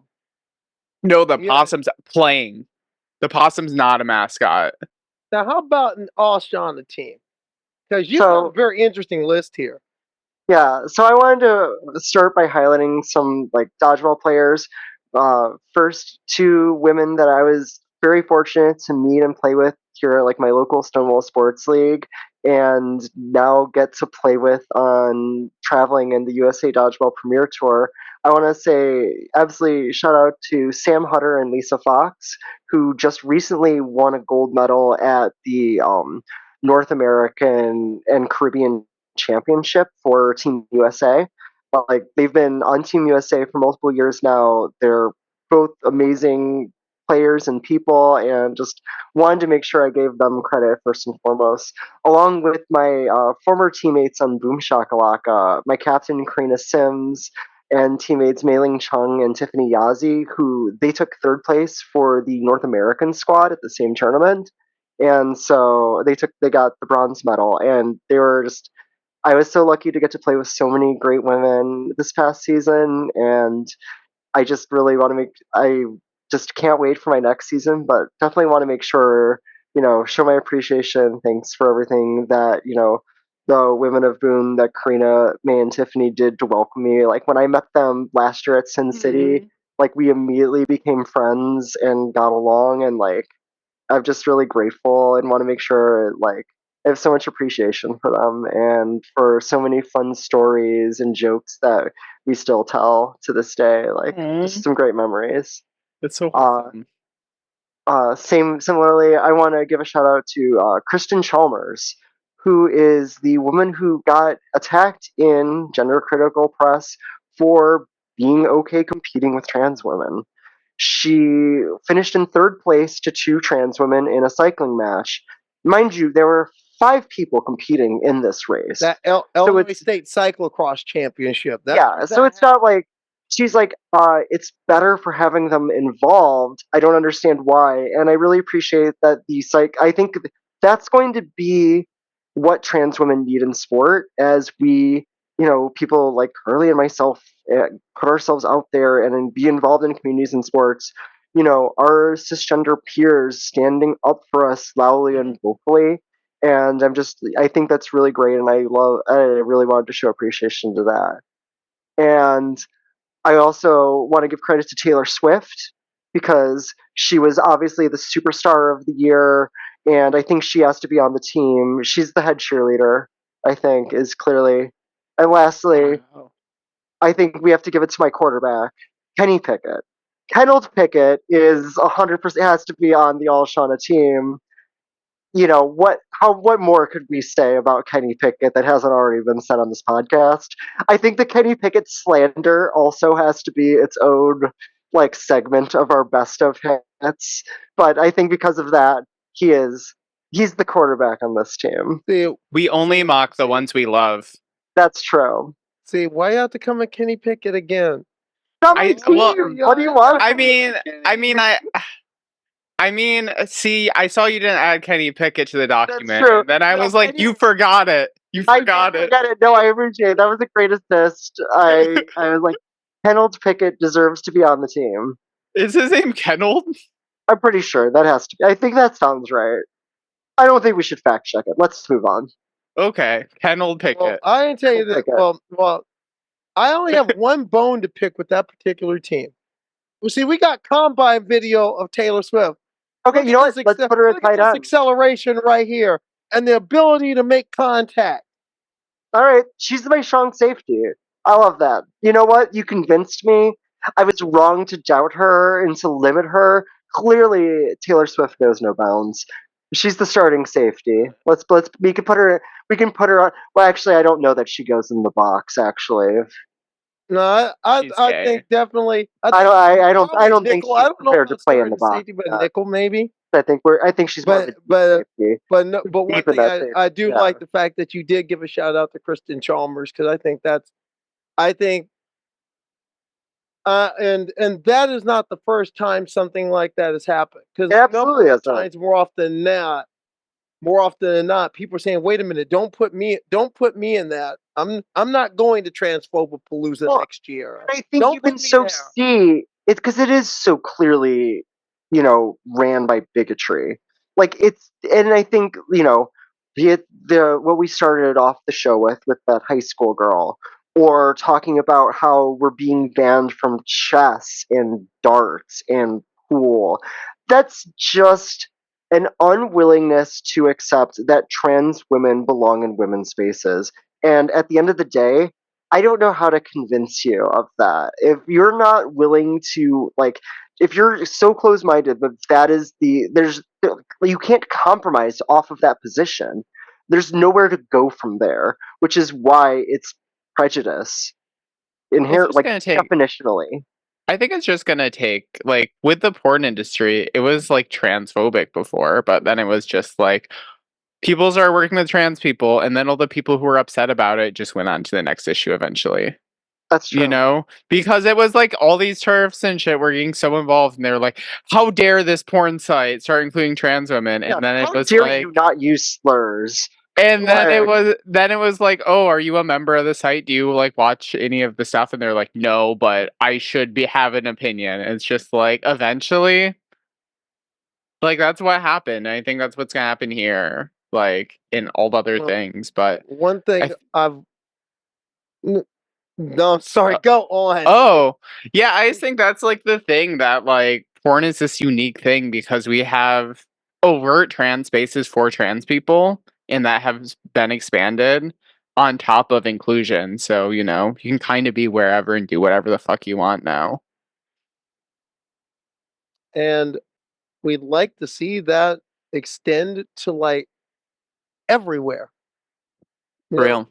Everywhere. And by the way, Kenny Pickett's given name is Kenneth Shane Pickett. Pretty sure it's kennelled. It's kennelled. It's not kennelled. It's Kenneth Shane Pickett. Wait, where does it say that? Kenneth Shane. I'm getting it directly from the Steelers media guy. I don't know. I think they're a biased source. They are biased. Yeah, I don't believe that. Yeah, I think big Steelers media doesn't want you to know that his real name's Kennel. Big Steelers media. Yeah, you can't trust the media. Yeah. Big Steelers media. Is that? It's too woke to know his real name. Wokeism run amok. Wokeism has gone amok. His real name is Kettle. The Steelers are woke. There's nothing inside your cranium. They don't even pronounce his real name anymore. What does this country come to? What in the name of Myron Cope is going on here right now? Whose bright idea was it letting 46 out there? Whose idea was that? I think it was me. I think me and the whole team kind of played a part to it, but when everyone met Karleigh and the first day she came to tryouts, I was just like, all right, I'm sold. Let's do this. I knew Karleigh's so aggressive and she wants to know the plays, and from day one she's just, I'm here, I want to play, and I'm giving you 110% on every single play, practice, whatever it is. And I loved that energy because she didn't even know any of us, and it just felt like, I'm here to play, I'm here to stay. So I'm like, all right, she's here to play. Let's get her a jersey. Wait, we heard for some of the images of the year that we got together. But that was the past. Now we look ahead to 2024. What do you think? We're fucked. No, but like I think no, but honestly, I think we're still in the shit, especially like I think you saw like we're being accused of tanking the entire beer industry because one woman was dared to be given a can of beer one time. Like I think at the end of the day, you're seeing a lot of vicious pushback against us right now because they're seeing us winning and they're like, well, fucking stop that. And we're not going to. No, And so I for think that's yourself. the trick is like, we're going to continue to persevere. And I think that's what I look forward to in 2024 is that continued fight and that continued pushback because I think we made our stand. And I think it's time to keep going forward with our heads held high. Well, Shauna, what's a goal for yourself for 2024 on the personal front? What will we see from Shauna Adkison in 2024? Well, I would love to make it back to like the Elite Eight in the USA Dodgeball National Tournament. I was very fortunate that I made it on the teams that were on it for all three women's divisions and on one mixed co-ed division. And I would love to, keep fighting and keep making it back there, keep working on my craft and my sport. And so that's going to be my goal for 2024. Shauna, prediction for 2024 and a goal for yourself for 2024. Wait, did I just say that? Or what? No, yeah. You said goal. Oh, okay. I was like, wait. I was like, hey, God. again? So, do it. So in the next 3 weeks, a lot of positive shit could really happen. So I could win my first AVN and also have Michigan win the first national title since I was 5. I understand. Positive already started happening. Sorry about your COVID. Yeah, I mean that sucks, but well, yeah. You tested positive, or well, you're positive. Oh yeah. But if that happens, I think I'm just gonna die. I think that's just how it works. If both happens, just automatic death. But that's fine. So yeah, that's like obviously crazy. I'm releasing my public disgrace scene. It's a return of Princess Donna to BDSM porn, which to me, I think they're the best BDSM director of all time. Like their shit's so crazy. I think there's gonna be a lot of excitement over that. I think that's really awesome that like yeah, if nothing else, like even just being on set, I was like, shit, this site's back. That's fucking crazy. And I'm like, oh, I'm performing in it. That's cool. But yeah, so I'm really feeling stoked about that and just want to do everything in my power to get it out to as many people as possible and hopefully have another run at AVN and all this stuff. And I don't know, if they don't like it, I don't care. It's super hot and super crazy. So my prediction for 2024, sports wise, I think Iowa's probably gonna win a Big Ten. Not a Big Ten championship. I think they're probably going to win the national championship this year. I think they came so close last year. It seems like LSU is a little out of sorts. Maybe they'll eventually get it in line by the end of the year, but I'm assuming Iowa's probably going to win that. And I think women's sports is just going to keep having these big moments. Like I think women's soccer is going to be really highlighted at the Olympics this year. I think the scope of sport is going to really change. I think breakdancing being added to the Olympics is kind of expanding it to what the Olympics were originally about, where there were also like artistic medals given for painting or different arts. And I think it's starting to expand it back to it's sport, but also sport can be art and all these things. So I'm really excited for that. And yeah, I think it should be, at least on the sports front, a really good year. Everything else in the world, not good. I think there's going to be an ongoing genocide that's going to carry over well into 2024. And on the domestic front, I don't feel good about the place of politics in this country in general. And that's why I only really stay on the porn side of Twitter and sports Twitter now. Because everything else is so bad. Yeah. Well, also, kind of going off of what you were saying, did you see that the professional women's volleyball league that's starting? They just had their draft, and I would I think you're going to see volleyball really cement itself as the third big. It already is, but I think you're going to see it on a national level as the third biggest women's sport after That'd be so basketball cool. and soccer. I think it's That'd going be really cool. and I could even arguably see it passing soccer domestically. I could see that. I think, especially during the Olympics, like I feel like that's one of the sports where people have such an interest in. And if there's a league and there's money backing behind it, which there obviously is, and TV, so you're getting eyes on these talented athletes. And I think that's a team in my hometown. So is there a team that's in my exciting. hometown. Yeah, where are the teams? Yeah, where are they? I know very Does little. the Bay have one? I don't. Let me find out. The Pro Volleyball Federation. Yeah, I do know one team. I think they put it near places where college volleyball is really solid. Your team are the Atlanta Vibe, the Columbus Fury, the Grand Rapids Rise, the Orlando. Wait, Grand Rapids has a team? Okay. Yes, the Grand Rapids Rise. God, that's so amazing! Holy shit! The Orlando for Columbus. The Orlando Valkyries, the San Diego Mojo. Which Columbus?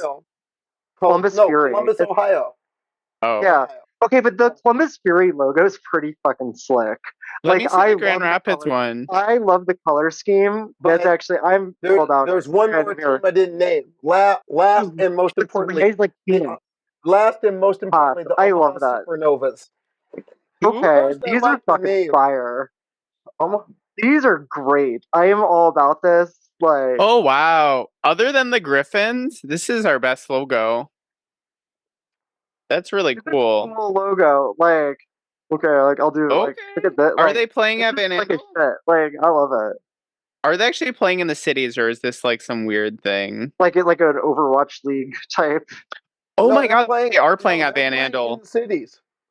Okay, they're playing at Van Andel Arena. Holy shit! Wow. So Van Andel now has whoever the Griffins, Gold, and Rise. Wow. Stirred by an independent sense of selfless rebellion, the Columbus Fury have arrived. These true athletic warriors are out to show they no longer need to operate in the shadows. At Grand Rapids, the opening game of the season. Oh, really? Is it in Grand Rapids? I can't believe Grand Rapids. This is like professional. Wow. Yeah. Oh my god. Oh shit. Yeah. Team. Okay, Chelsea. Should we go to a volleyball game? Can you? Will you come to Ohio? Like, is that the answer? Like, I'm gonna be in Michigan in March, so I was planning on seeing a Griffins game at least. If the Rise are playing during that, 100% I'd love to go. Well, because they're there in. Let's see. Oh, I'm looking at my team.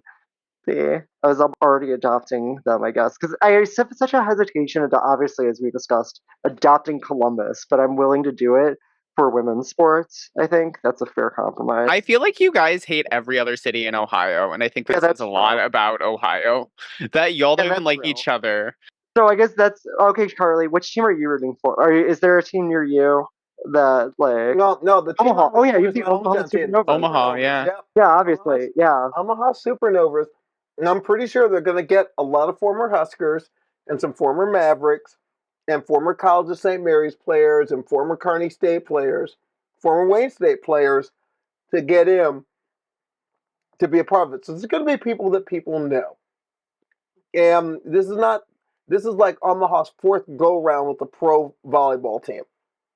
Okay. I mean, Omaha has had a team in each of the last like 4 leagues that have been started. In fact, now Omaha has 2 with the Supernovas because there is a regional pro league that plays, that there's a team based in the city, and now, but this is a bit different because they're talking about going bigger with this. And yeah, for me, that's my prediction for 2024 is that women's sports is going to boom. Yeah, I think you're going to see. I love this prediction, and I think that boom. But I'm going to give you some tangibles with that boom. I see pro women's soccer. I see pro women's soccer league setting a new. They will set a new attendance mark, and in their first year, they're going to eclipse their television mark. And I'll make a prediction on that. I see the MLS trying to get in on it. I can see that. MLS trying to work their way in on it in some way, or I see a number of MLS people getting in on it. Because think, like, for example, the Kansas City franchise in the women's soccer league, one of the co-owners is Patrick Mahomes. Okay. Oh yeah, that is One of true. the co-owners is, in fact, one of the co-owners, Patrick Mahomes and his wife Brittany, they are co-owners of that team. I think you're going to see more of that. I think the WNBA will also set a new will eclipse attendance records again, and I think it's going to get more. I think it's going to get bigger, and I'll say it right now: Caitlin Clark's going to bring new people into the tent as well. Yeah, yeah. I think her and Angel Reese are going to be the modern Magic versus Bird. I'll say that no. I think the next transcendent player is this freshman at South Carolina. She's transcendent.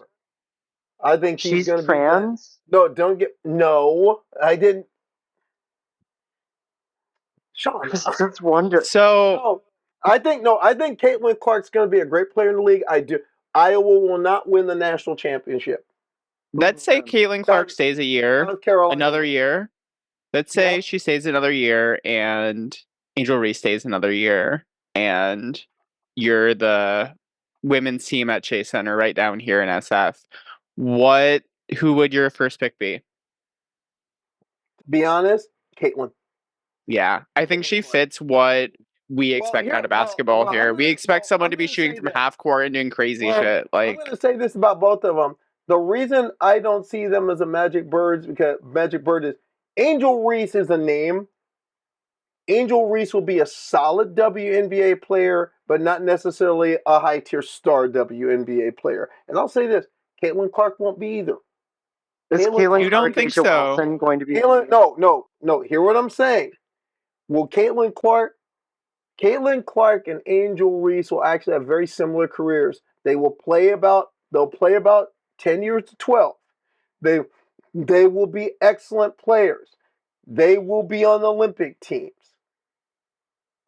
But when the dust clears on their career, they'll be considered a tier down on, say, a Candace Parker or a Diana Taurasi. They won't be at that level. They'll be good, and that's not saying they won't be great. See, that's one of the things that people in sports got to get over. This idea that you either are an all-time legend or you suck. We got to get over that in sports. We really, really do. I'm not saying they're not. I mean, I see them having careers similar to say people like a Maya Moore, for example, who's a dang good player. Yeah. Okay. But when you think of the greatest of the greatest, she's a tier down. And I think they'll both be all-stars for sure. Oh, they'll be multi-year all-stars. Yeah. I didn't say they weren't. They'll be multi-year all-stars. But I'm talking. There are people who are saying that Caitlin Clark is the greatest women's basketball player ever. Now, granted, they live in that area between Council Bluffs and the Quad Cities. Yeah, those people need to get the hell out of Iowa. And my goal for 2024, my goal for 2024, at least in sport, is helping Reapers women's football win a championship in our new league, the East Coast Football Association. Are you going to guarantee it? Are you going to guarantee a championship? I'm not gonna. No, I saw you post about what you were doing until your team won, by the way, which I thought was really and that's true. I'll guarantee this: I will not have a drop of alcohol until we win our first game. Hell yeah! I'm going dry. I'm going dry till we get that first win. We're going to be in training the next 10 weeks. And just a note to those of you who are watching the podcast, if you live in Connecticut or upstate New York or in Newark or in New York City, if you can get to our practice facility in Carmel, New York at the Carmel Sports Club, we want you. We want you because we want players. So if you're 16 and over and you want to play some ball and you want to get in with not just a football team, but with a sisterhood, with a family, we have a jersey for you and we're waiting for you. If you want to know more, I'm going to have the info in on the comments. Reapers Women's Football. It's not just football. It's family. And with that in mind, commercials over. On to our last call. Shauna, last call as we head into a new year. Heading into the new year, I think one thing that's really important is to remember that when you're out there in the world, you're being yourself. You don't know who is seeing you, who's seeing the example you're setting, who's seeing you live your best life and thinks I could live my best life too. That even if you're doing nothing more than moving a step further, that is doing something. And if you're able to then do that much more and put yourself out there in the world and really help, you it really does make a difference. I feel really honored. I've had a couple people like I had someone when I was at the mall come up to me and thank me for testifying against HB68. Oh wow.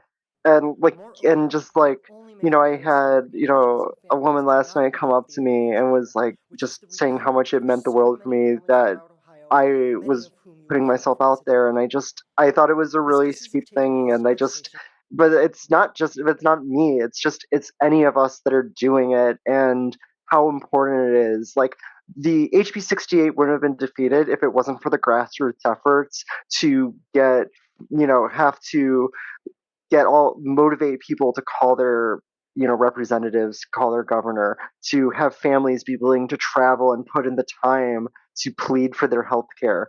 But being out there and doing something is so important, and so just keep doing it, and we got this. One thing I want to say on that again is how proud I was to see you testify, to see you do that, and what happened in Ohio with the veto. Take a bow. You have a piece of that win. Take a bow of that because you get a piece of it. Chelsea, how about you? I mean, I think for me, more than anything, this whole year, the last 3 years actually, the amount that sports is a family thing for me, especially with being a Michigan football fan, that my grandpa, he's about 80, is getting to see one last final run of Michigan football and it being at the highest level in my whole lifetime. Honestly, what Jim Harbaugh is doing right now, I think is as impressive, if not more impressive, of what Bo did at Michigan and really brought in the whole state behind the University of Michigan. I just think that's like the most rewarding thing. And I'm just like so thrilled that I get to talk about it on here because, as I said to you guys before, like I had roommates before who were vaguely into sports. I had one who was an Ohio State fan. And just like even my friends who had no clue about college football, they was like, why are you doing this to yourself? You support this team and they continuously lose, make bad decisions over and over and over again. And you still watch every single week and you go through all these emotions with it. Getting to see these last 3 years is something I could not have imagined. Like, I never thought I would see this in the next 5 years at the end of 2020. I was 100% Harbaugh needs to be fired. This is so lost. It was bad. And when they re-signed his contract, it was they're like, why? Like, my big thing, I'm like, I don't know who else they would get, but it has to be someone else. This is unacceptable. Like that COVID season, they won 2 games, lost like 7, and then the entire team got COVID and they had to cancel the season. God, I forgot about that. Like, it was so bad. And especially during such a hard time that COVID was for everyone. Seeing that happen to my team, I'm like, wow, this is really, really bad. There's no way out. And that everything turned around in the last 3 years, and it could not have been better. And I get that Ohio State fans and it's mostly like opposing fans are like, oh, y'all are cheating. Honestly, emotionally, getting to go through all this with my family, it's fucking worth it. Like, this has been such a magical run, and no matter what happens against Bama, that I've gotten to see Michigan go back to number 1 for the first time in my life since I was literally, I think, in kindergarten. And I get to talk about it on a podcast every week. It's a fucking dream come true, and it's just so crazy. And it's just, yeah, I know it might go very bad in the Rose Bowl, but like having them in the Rose Bowl again, it's like really magical and just kind of I think the whole family community of sports just really speaks to me, and that's really what I'm feeling the most, and really just trying to enjoy this moment before Nick Saban might run them the fuck over. Well, hey, keep the faith. And it was great having you on the return to this podcast. And ever since getting to meet you and doing that podcast last year, that was just so cool. And now look at how all this has come together. And I'll say, I hope Michigan proves us all wrong. Yeah, me too. I more think than anything. Michigan's gonna win. I'm rooting for Alabama. Yeah, I think Michigan's going to win. I'll throw some Big Ten pride on that. Because before we were talking about double. Before we got onto the podcast, and I was talking about how the lamentations I have about Nebraska, and I can understand. I understand where you're coming from because you were there. You had Rich Rodriguez, so you were there. And are you saying it's causing the lamentations of their women? Yeah. It's just so crazy because it's not like it's been a long time. Like I moved in here during bowl season of 2021. Okay. So like it's not been this long thing of like, oh yeah, when I used to live in a place a long time ago, Michigan was bad. I'm like, I was feeling this very recently that like, but you never know. Maybe Nebraska's going to turn around in 3 years and you'll be in this place. I don't see it, but I don't see it with the current coach and the current staff and the current personnel we have, but you don't know. Yeah, I felt the same.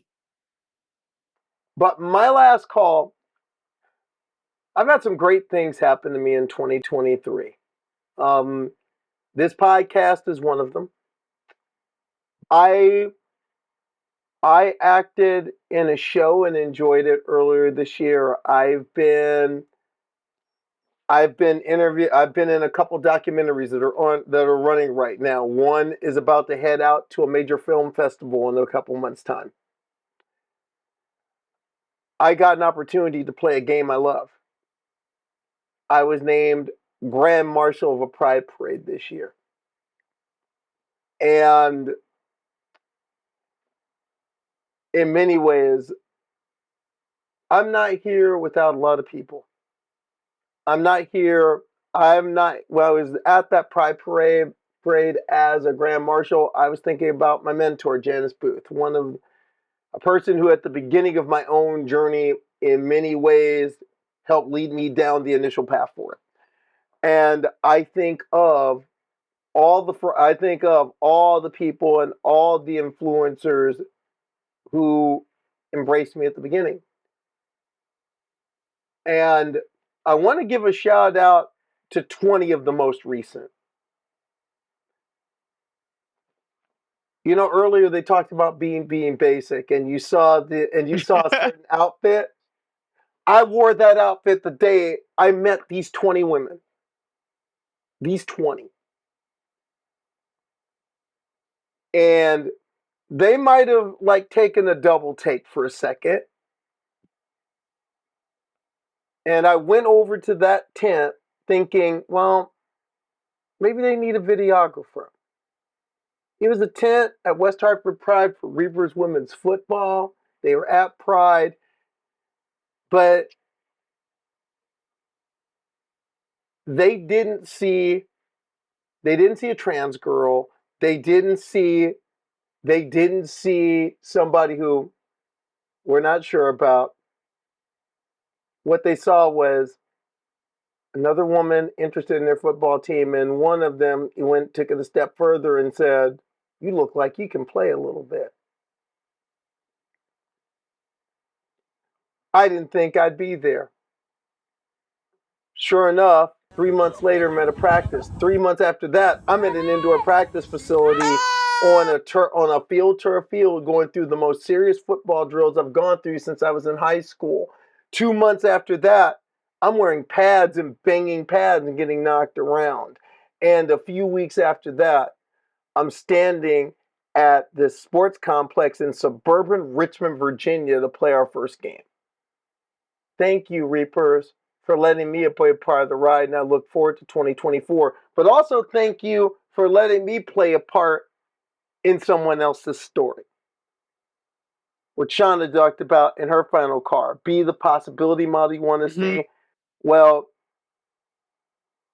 I found out that I was from Vice Possibility Model, a colleague of mine at Trans Lifeline named Alan Riccio.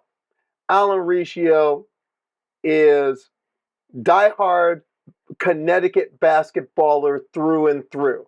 Alan played high school ball. Alan loves Connecticut women's basketball. He's a walking encyclopedia of the career of Gino Auriemma. But he thought he can never play his favorite game again because he transitioned. But he told me, I've been watching you play football. I'm wondering, is there a basketball league? And sure enough, did some digging and he found one, a league called Division Q based up in Northampton, Mass.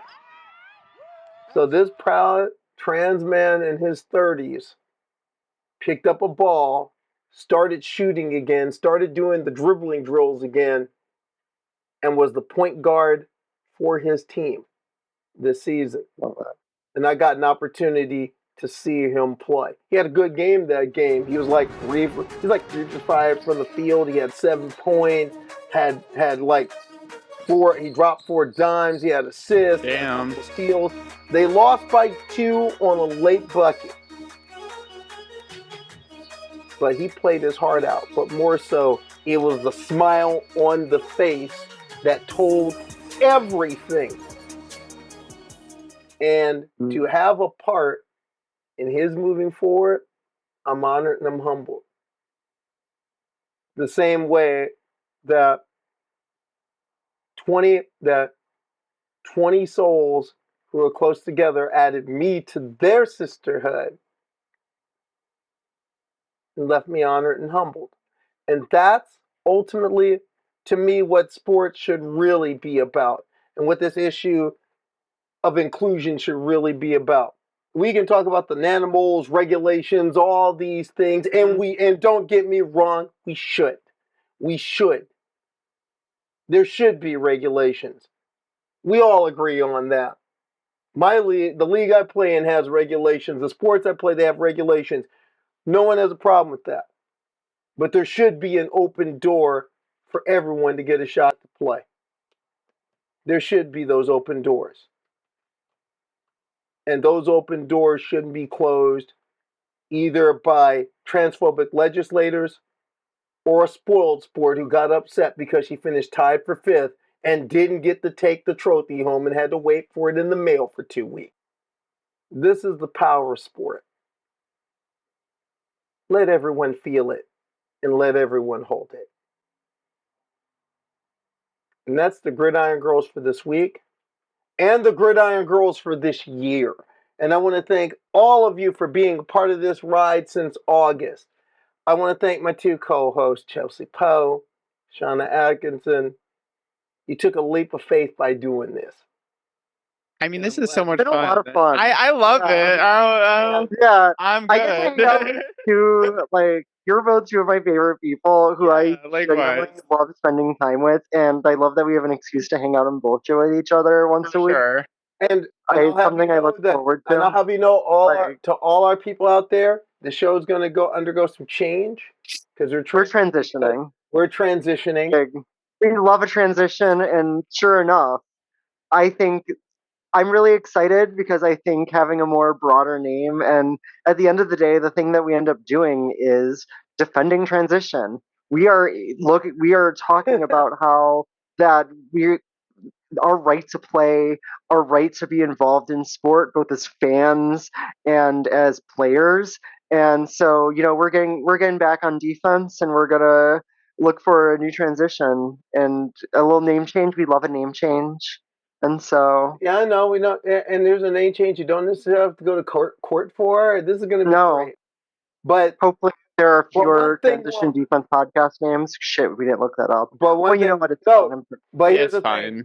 But one thing that won't change is our appreciation for all of you, and we want you to know if there's something you want to see, something you want to say about what we're doing. If there's someone you want us to transition, no, wait, no, we can't. We don't have that power. Yeah, we don't want to do. We don't. You know, they're already accusing us. You know, you're already transing all these people. You know that. Yeah, it's gonna be. We're actually going to be like the plot of X-Men 1, where we're going to get a senator and force feminize them. Like, I think that's actually like, oh, how vote against us now, Senator? When you're one of us with those pantyhose. Like, it's gonna be like a real.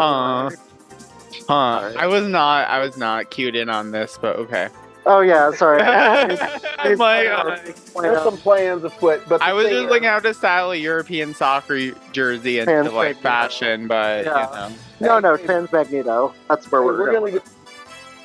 But for all of you, hey, if you want to, hey, please leave a comment in the comment section. Please leave a comment. Leave comments on our Instagram. We've got a lot of big plans coming ahead for 2024, and we want you to be a part of them because everything we do and everything we're going to do is for all of you, the people who support us, and we appreciate it. That's the Gridiron Girls for this week and for this year. And what a fun year it's been. I'm Karleigh Webb. I'm Chelsea Poe. And I'm Shauna Adkison. Happy New Year, everyone.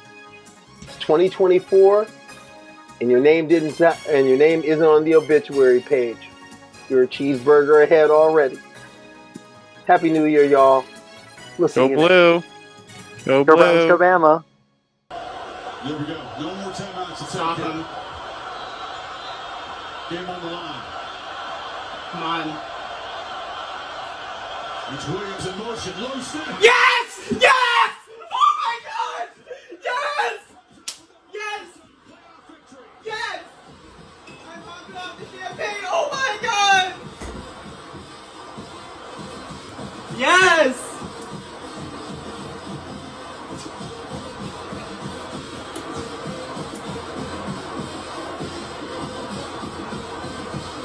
Yes!